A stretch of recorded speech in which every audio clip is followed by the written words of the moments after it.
Most people in the world are trying to come to a point where they're able to understand themselves. And they're even able to understand God.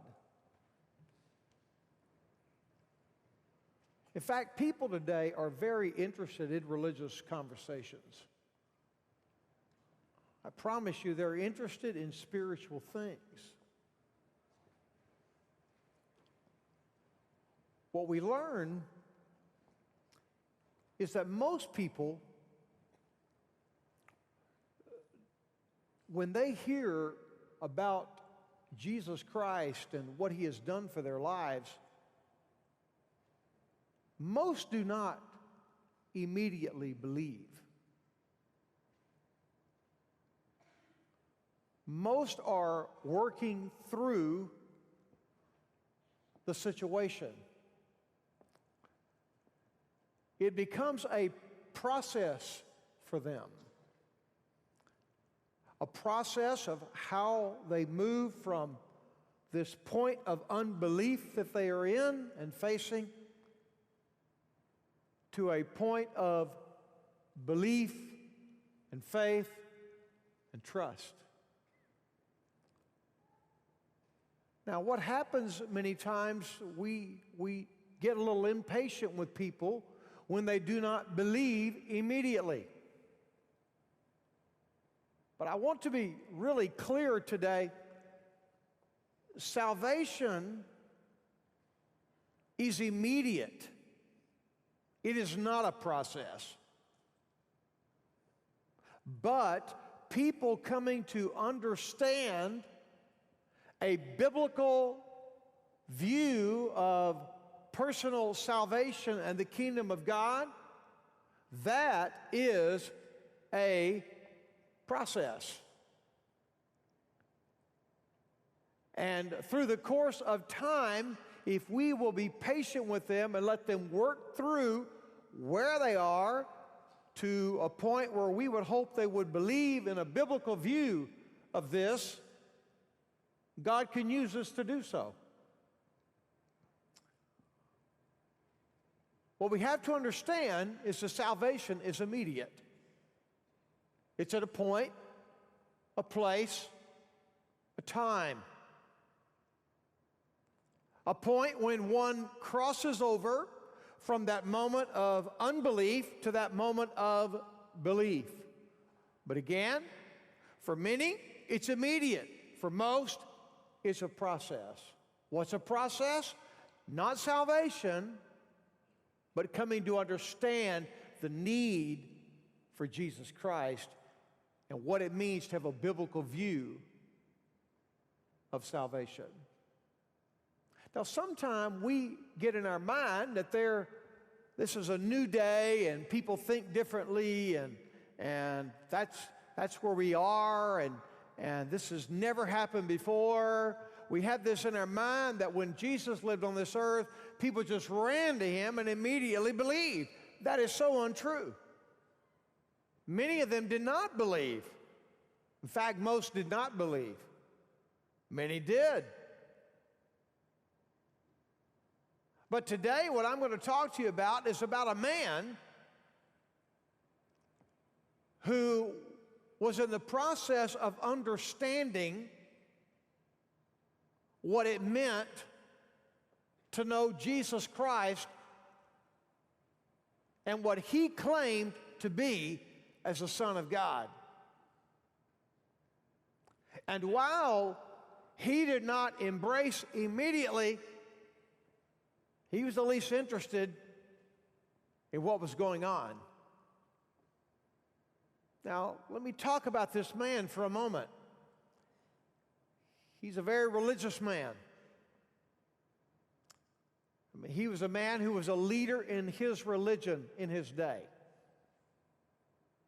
You just imagine any world leader of any world religion, it would be like that person walking in and wanting to see Jesus and talk to Him about what Jesus was saying.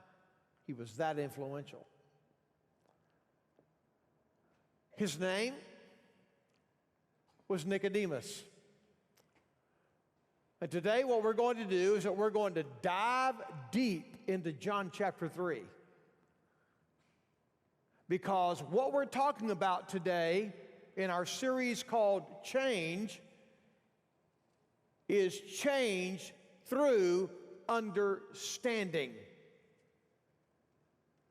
Change through understanding, which indicates what? It indicates a process. I want to read today from John chapter 3, initially from verse 1 and verse 2. Hope you have a copy of God's Word. Follow along with me. There was a man from the Pharisees named Nicodemus, a ruler of the Jews.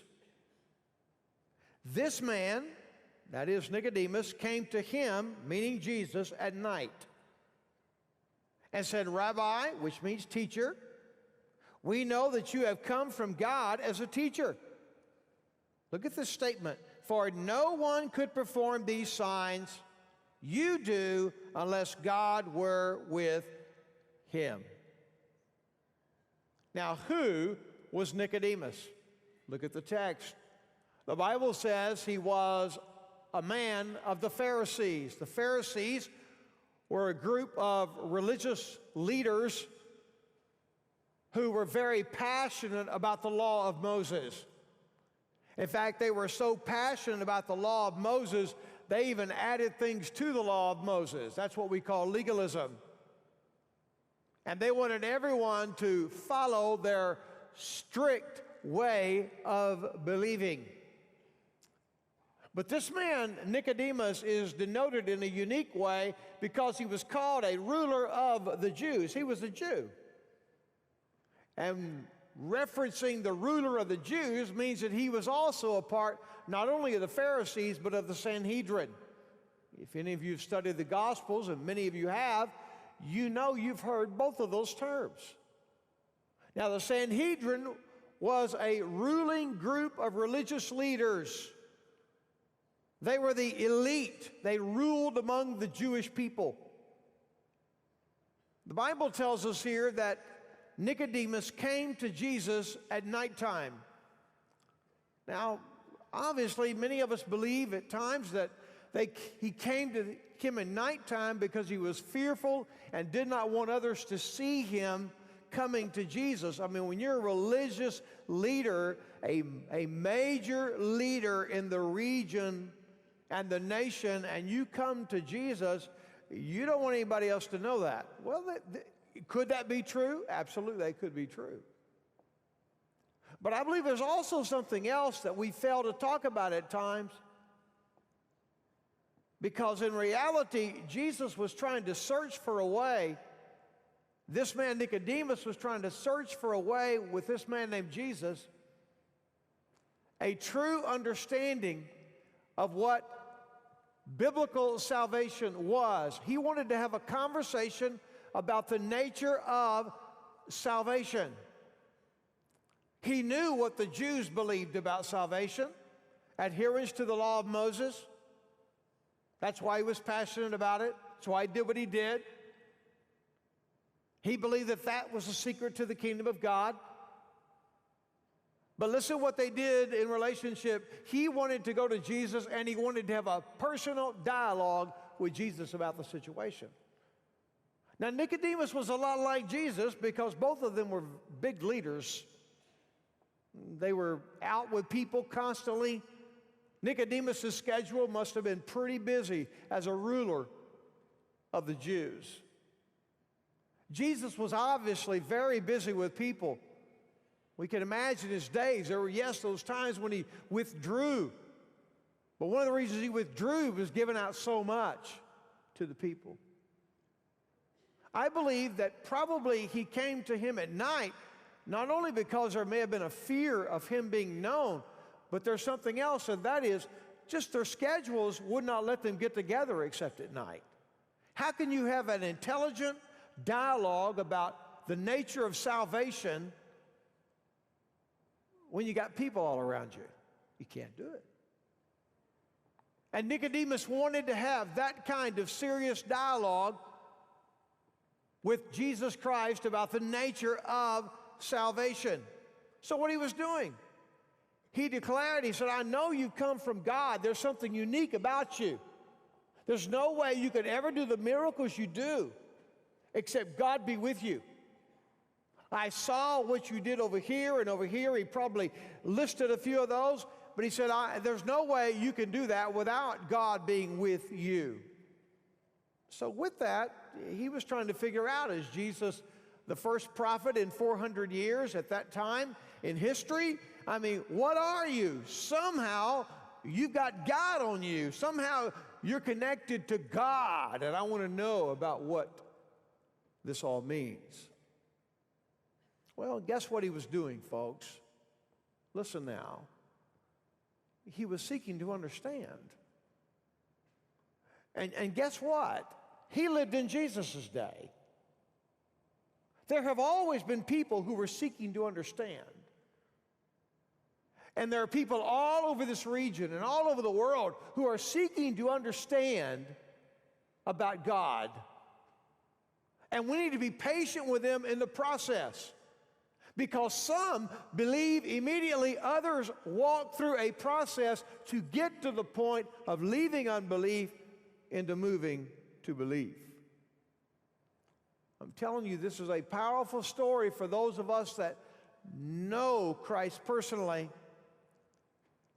For us to learn from Jesus and the way he handled this religious leader, because in reality, that's the way every one of us have to handle people today in 21st century America and even across the world. We've got to be willing to walk through a process with them. We don't need to be impatient. We don't need to give up with them. Many times if we ever share Christ, we back away as soon as they say no, and we act like, okay, you had your shot, good luck. No, we have to be patient with them. We have to let them walk through the process. So today, what I want to do is that I want to take us down in the text. And I want us to discover the way Jesus handled him. Because I'm telling you, listen carefully, every one of us are supposed to share Christ. Everybody got that? We are. It doesn't matter whether you're a businessman, a teacher. It doesn't matter whether you work in government. No matter what your profession is, a housewife, whatever it may be, a student, whatever it is, we're all supposed to share Christ. Acts chapter 1, verse 8, Matthew 28, 19 and 20, and many, many other places in God's Word. So because we're supposed to share Christ, our desire should be to know enough about this so we can adequately lead people who are seeking to understand. Well, what did Jesus basically tell him? I really believe that there were two big old messages that Jesus gave him. And the first message is this: God has provided a way. You want to know whether I'm from God? God has provided a way. And what's that way? He talked to him about spiritual birth. You want to know who I am? It involves spiritual birth. Now, let's read some of the passage here today. Chapter 3, verse 3 through 9. How did Jesus deal with this? Jesus replied, I assure you, verse 3, unless someone is born again, he cannot see the kingdom of God. But how can anyone be born when he is old? Nicodemus asked him. Can he enter his mother's womb a second time and be born? Jesus answered, I assure you, unless someone is born of water and the Spirit, he cannot enter the kingdom of God. And verse 6 is very critical to understanding what the subject is here. Whatever is born of the flesh is flesh, and whatever is born of the Spirit is spirit. Do not be amazed that I told you, you must be born again. The wind blows where it pleases, and you hear his sound, but you don't know where it comes from or where it is going. So it is with everyone born of the Spirit. Verse 9, big time question. How can these things be? Asked Nicodemus. In other words, Jesus, help me to understand. I heard what you said, but help me to understand. Obviously, Jesus knew that Nicodemus wanted to talk to him about the kingdom of God. He knew who Nicodemus was. He knew his credentials. He knew his ability. He knew that he was a Pharisee, a part of the Sanhedrin. And when he said, how do you do all these things unless God be with you? And what did he do? He went straight for the truth. And he said, let me tell you something, Nicodemus. The one thing I can guarantee you is unless you are born again, you will never even see God's kingdom. You want to talk about God's kingdom? Listen to you, Nicodemus. You cannot even see the kingdom of God unless you be born again. Now, that phrase, to be born again, means something, and we need to all understand it. It means born from above. Very important definition. Born from above. Why is that so important? Because in a moment he compares it to physical birth. What Jesus was saying is, you're not born from above because you are religious. You're not born from above because of your heritage. And I could just imagine when Jesus started talking to him about what it means to be born again. I mean, the look on Nicodemus's face, he must have appeared absolutely stunned by what he heard. Stunned. Now, why would that be? Well, it's kind of like today in our country. There are people here today. There are people who are listening and watching on the web right now. There are people who are watching on television. And you really believe that you were born a Christian. You really believe that. That's good. You at least believe something. Many of you believe because your parents were Christians, you were just born into a Christian family, therefore you are deemed Christian. I promise you, there are a lot of people here just like this. But there's only one problem with that. That's not what Jesus said. Jesus says it wasn't enough to be just born into a good situation, into a good family that somewhat, quote, loves God and believes in God to some capacity. Jesus said everyone has to come to a moment and a time and a place when they are born from above. A different kind of birth. This got Nicodemus' attention, and Nicodemus said, okay, so what do you want me to do? Do you want me to go back into my mother's womb and be born again? Now, if you're a woman today and you've had natural childbirth, that doesn't appear to be too appealing, does it? You want me to go back in my mother's womb and be born again? Was that what he was asking? Well, there's no question it's what he asked, because that's what John recorded. But did he simply mean the physical part of entering back into his mother's womb? Oh, I believe he definitely did that to a degree, but I really think there's a bigger issue he was addressing. Here's what I think Nicodemus was saying. Jesus, how do you expect me as a ruler of the Jews, a religious leader in my day, to recenter my entire life on you and your kingdom at this time, this late in my life? That's what he was asking. How do I recenter my life around you? And guess what? That's exactly what the world is asking today. How do you expect me to recenter my life around the Lord himself? Is that what you're saying? Is that what biblical salvation is? Powerful question that deserves an answer. Therefore, Jesus thought he would answer it. Verse 5 and 6, Jesus went deep on the answer.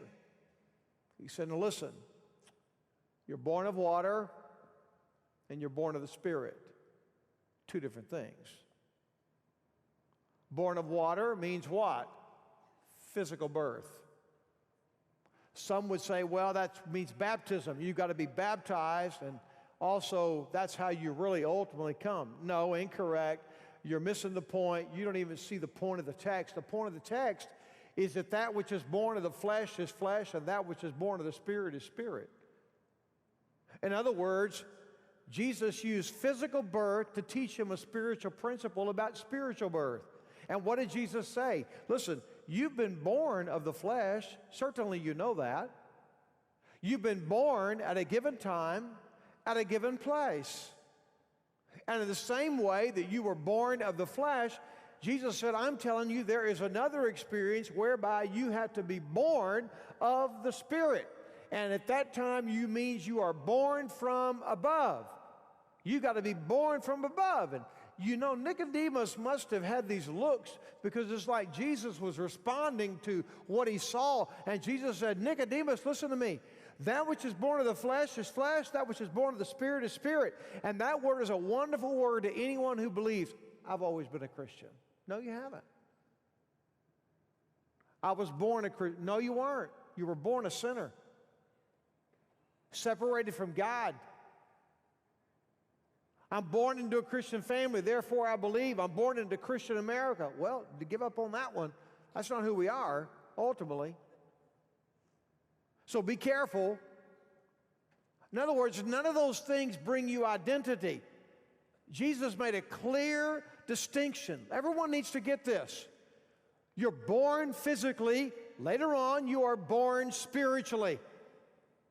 There's a moment, there's a time, there is a place where that happens. Well, the Bible goes on to say that the context here is birth.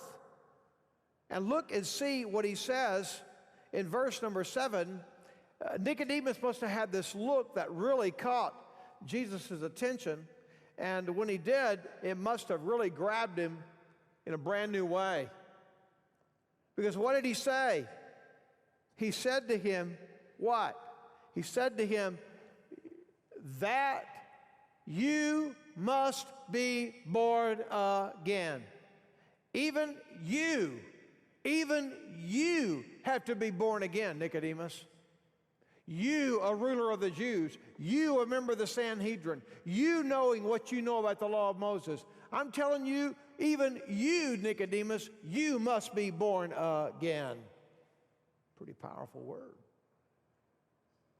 And then Jesus must have again seen this incredibly confused, amazed, and stunned religious leader, and he gave him an illustration. Look at what Jesus does. This is what we have to do as we share Christ and as we teach. We have to give people illustrations. Charles Spurgeon, who was a fabulous preacher, years ago in London, used to preach to 10,000 people a week.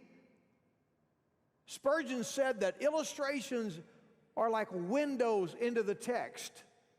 In other words, he said, the reason we use illustrations is to help people see what the point of the text is, not to glorify the illustration, but to point them to the text. They're windows into the text. That's what Jesus did here. Jesus gave him an illustration. You know what the illustration was? Wind. Wind. Now think about his illustration. He said, now, Nicodemus, think about the wind. Remember when the wind blows? Mm-hmm. Where does the wind come from? Well, I don't know, man. Where does it go? I don't know. Never thought about it. Well, does it exist, Nicodemus? Oh, yes, it exists. What do we call it? We call it the wind. Okay, got that. Could it be? That's exactly why the writer of Ecclesiastes said, well, we chase after the vanities of this world. It's like us chasing after the wind. How can you catch the wind? Go out this afternoon, and if the wind is blowing, go see if you can catch up with the wind. And where does the wind go? It is an endless pursuit. And Jesus was saying, just as wind is a mystery, being born again is a mystery. I know you want to understand everything, Nicodemus, but I'm about to tell you what you must understand. You must be born again. Okay, so what did he ask him? Verse 9, what did he say? He said, how in the world does all this happen? How can these things be? So Jesus said, initially, in those first few verses, God has provided a way. And what's that way? Spiritual birth. And then Jesus told him another thing, and here's what he told him. We must respond. Everybody's got to respond. We call that belief, or to believe. Well, truth exists whether or not we believe it or not. Some people today would say, well, your truth is not my truth. I have my own truth, and I formulate my own truth. No, you don't formulate your own truth. Truth is truth. There is no truth apart from God's truth, by the way. And it's true whether or not we believe or not. Jesus had just given them a declarative statement about what he needed in relationship to salvation, and now he was calling him to believe. Let me illustrate for you. Let's read a few verses here. We're going to work our way through the continual part of chapter 3, which is relevant to our subject today. Chapter 3, verse 10, Jesus asked him, are you a teacher of Israel and you don't know these things? What a statement. You mean you lead these people out here and you don't even know what I'm talking about? How do you not get that? Well, Jesus replied, he said, I assure you, verse 11, we speak what we know, very important phrase, and we testify to what we have seen. In other words, we're telling you what we know, and we are telling you what we have seen. And listen to what he told him. But you don't accept our testimony. He told him. His powerful religious leader, he said, problem is, man, you don't believe me. You don't believe me, Nicodemus. Why don't you believe what I'm saying? Verse 12, if I have told you about these things that happen on earth and you don't believe now, how will you believe it if I tell you about things of heaven? That's a good word. If you don't believe what you're seeing and what you're hearing now, how are you going to believe this whole conversation about the kingdom of God? Then he tells him, no one has ascended into heaven except the one who descended from heaven. Who descended from heaven? The Son of Man.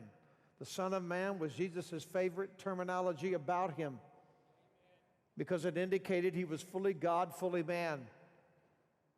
And what does he call himself? The Son of Man. So he told him basically this: you don't accept our testimony and you do not believe, Nicodemus. It's exactly what we have to be honest with people at times. We have to tell them, why don't you accept what I'm saying? Or a good question would be, is there any reason why you cannot believe what I just said? And let them talk. Or a simple question, does this make sense to you?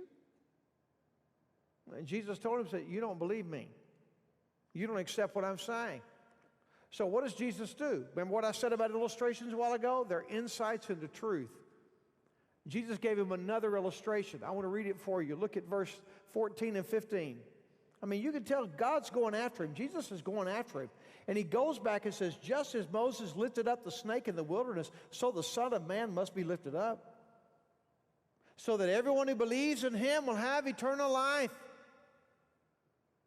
So notice this. This is very important, because Jesus went back to him about what he knew. Jesus used something he could identify with. What did I tell you about Pharisees? What were they experts in? The law, right? If you're an expert in the law, you had an understanding of the Pentateuch, which is the first 5 books of the Old Testament, what we would categorize as the Pentateuch. You understood the law of Moses. He sends him back to a story that happened in the book of Numbers in the 21st chapter. He said, don't you remember, Nicodemus, when the people had sinned against God's will and God got fed up and God sent serpents, he sent snakes to the people, and the snakes went everywhere among the people and they bit the people and eventually they died. Do you remember that? Yes, I remember that. And what did Moses do? Moses, when that happened, according to Numbers 21, don't you remember Nicodemus? Moses went to God and he appealed to God to come and to deliver the people and rescue the people. And what did God tell him to do? Very important. God told him to take and to make a bronze serpent. And you make that bronze serpent and you put it on a pole. And Moses, you take that pole and you lift it up as high as it can be lifted up. And you tell people if they will come and see the pole and believe, I will heal them and I will rescue them. Guess what happened? Moses did that. Some refused to believe. Others would come and they would look at that which was lifted up and they were rescued. They were delivered. They were healed. And Jesus said, just as that is true, if you believe in me, you will have eternal life. That's what he said. Now, what was Jesus talking to him really about? Jesus was giving to him a prophetic word that there will come a day, Nicodemus, that even you will see me, where I will be lifted up. And when I am lifted up, all who come and see me and believe, they will be rescued and delivered from their sin. And where was he referring to? Where was Jesus lifted up? Jesus was lifted up at the cross of Christ, and when he was lifted up, all who come and look at him and gaze at him and believe in that message, they're rescued. And Jesus said, even as that's true for them, you're going to see me one day just like that.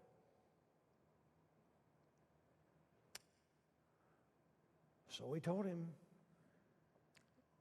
you got to believe. You got to believe. Well, the Bible says that in verse 16, where it went, I mean, just so powerful. I mean, when you keep all this in the context of the story, it's just overpowering to read it.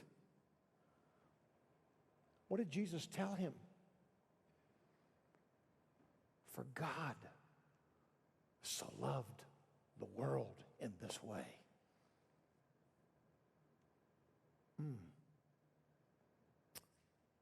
That he gave his one and only Son. So that everyone who believes in him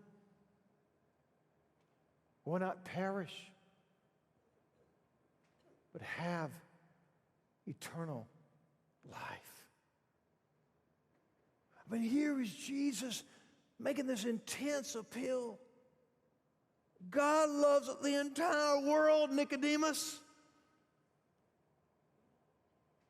And he sent me, his one and only Son, a Son like that has never been given in this world. Fully God and fully man. So that everyone who believes will not perish, but they will have eternal life. Now that just kind of gives all that John 3:16 stuff a brand new meaning when you keep it in the context of the conversation here. And I want to tell you today that regardless of where you're from in your life and what your background is, some of you have the ability to think about theological and biblical things. And I declare to you in the name of Jesus today that I believe with all my heart God so loved the entire world and he died for the entire world, period. Because if he didn't die for the whole world, why would he say he did die for the whole world? He didn't die for just this group who he knew who would believe. He died for all people in this world. I mean, look at the scripture. And beyond that, what did he say? Everyone who believes in him. That's an appeal that is universal. Anyone can believe in him. Guess what happens when you believe in him? You live, you don't perish. Well, the Bible then moves into verse 17 and 18. He told him, for God did not send his Son into the world that he might condemn the world, but that the world might be saved through him. Anyone who believes in him is not condemned, but anyone who does not believe in him is condemned already, or already condemned, because he has not believed in the name of the one and only Son of God. Now, we're going to hear people say, well, God wouldn't send people to hell. God wouldn't send people into an eternity without God. There's no way a loving God would do that. I just want to notify you today what Jesus himself said. Jesus agrees with you. He doesn't do that, but you do it yourself. Your unbelief is what sends you to a destiny without God. People will perish and one day spend eternity separated from God in a certain place called hell, the Bible says, because they chose not to believe. When they chose not to believe. And Jesus said they're condemning themselves already. And here it is. He lays it straight up with us. He said, I didn't come into this world to condemn the world. I came into this world to save the world. Another point about the universal nature of salvation. Verse 19 through 21. This then is the judgment. The light has come into the world. Who's the light? Say it out loud. That's Jesus. Has come into the world, and people love darkness. You see, the world is a picture of evil and darkness. And the people love darkness rather than the light because their deeds were evil. For everyone who practices wicked things hates the light and avoids it so that his deeds may not be exposed. Just like when you are able to articulate the truth of the gospel and someone is not ready to be saved, it's almost like they take offense at what you're saying. And some do. But it's almost like preaching the Word of God in a local church in America today, and you bring the light of God's Word into where people live in this country, and I'm telling you, they're living in darkness. Many of them say they're saved, and maybe they are saved, but they don't receive it. The reason they don't receive it is the light bears witness of where they are, and they don't want to deal with where they are. That's where it is. Just like Jesus said. But anyone who lives by this truth comes to the light. In other words, if you live by what I've told you and you be born again, you're going to see the light. So that the works, his works, will be shown to be accomplished by God. Now let's go back to this word understanding as we bring to close today. God has provided a way through spiritual birth for people to live forever. And we have got to be patient and kind and gentle and persistent and intentional to move him from the point of unbelief to a point of belief. And we have to remind him that Christ was lifted up because we are all bitten by sin, not just them. And we all need to be rescued, and we all need to be delivered and healed. Now the question would come then, Pastor Ronnie, did Nicodemus ever believe? Did he ever come to a point and a place where he believed? That's a wonderful question. Well, we do know this about John chapter 7, verse 50 and 52. There was a time when Nicodemus stood in the middle of the controversy and he defended Jesus and he defended Christ before others trying to convince people not to kill him. So there was already an attraction in relationship to what Christ was teaching. Question, did he believe? If so, when did he believe? If not, why not? Well, you really have to go over into the word of the Lord. Listen, y'all get this. The Bible is what we need to read to tell us what the Bible says. Amen. Chapter 19 of John We hear a story that sometimes we read so fast we don't even recognize what's going on. We hear about this man named Joseph of Arimathea that was involved in Jesus' body once he died, but there was someone else there. Listen to what it says, chapter 19, verse 38. After this, Joseph of Arimathea, who was a disciple of Jesus, listen to what he said, a disciple of Jesus, but secretly, because of his fear of the Jews. He asked Pilate that he might remove Jesus' body, meaning remove Jesus' body from the cross. Pilate gave him permission, so he came and he took his body away. Look at verse 39. You recognize that name?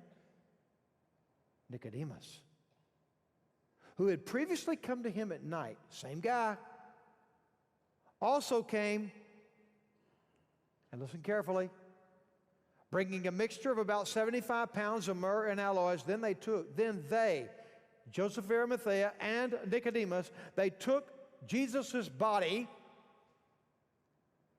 and they wrapped it in linen cloths with the aromatic spices according to the burial custom of the Jews. There was a garden in the place where he was crucified. And a new tomb was in the garden. No one had yet been placed in it. They placed Jesus there because of the Jewish preparation, and the tomb was nearby. So did he believe? The answer to that is yes, he believed. Otherwise, he would have run away from the situation and not run toward the situation. After all that time, he had seen Christ die for the sins of the world. He had seen Christ carry out John chapter 3, verse number 16. And he had even seen Jesus literally, personally become lifted up. Just like Jesus said he was, one day I will be. And could you imagine the riveting, convicting presence of the holy God of heaven that came on that man named Nicodemus when he saw it?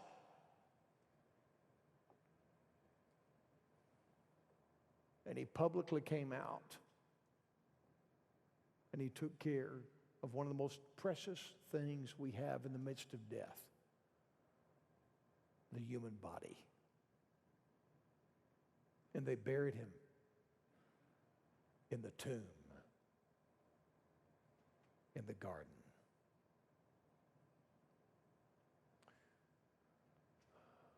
I close with this.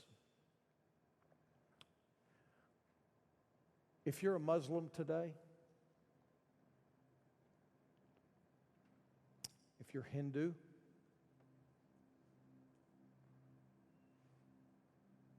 if you're New Age, if you're Mormon, if you're Jehovah's Witness, if you are any Eastern religion out here, or you are Baptist, Catholic, Lutheran, Methodist,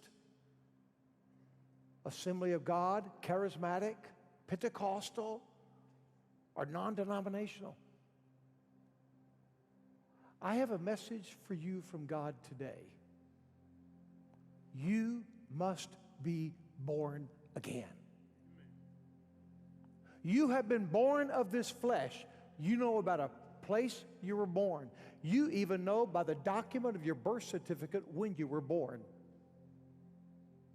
Jesus would have never used that illustration if he did not mean the same thing. And he told him, you have to be born from above, born again. And that is a specific moment, a specific time, at a specific place. And as I've said for at least a decade or two in this church, you may not know the time or the date, but I promise you, if you have walked from that place of unbelief to belief, you will never forget the place And if you don't know the place, you don't know Him. And there are people all over this congregation today. You got it right here. You better make sure that you have it right here. And that you have been born from above. Baptists can't do that. Catholics can't do that. Mormons can't do that. Muslims can't do that. Nobody can do that. Only God can. You say, Ronnie, I don't understand it all. You don't have to. It's kind of like the wind. Why don't you go chase it this afternoon? You notify me when you find it. You'll never find it. I tell you, I can't leave without telling this one word.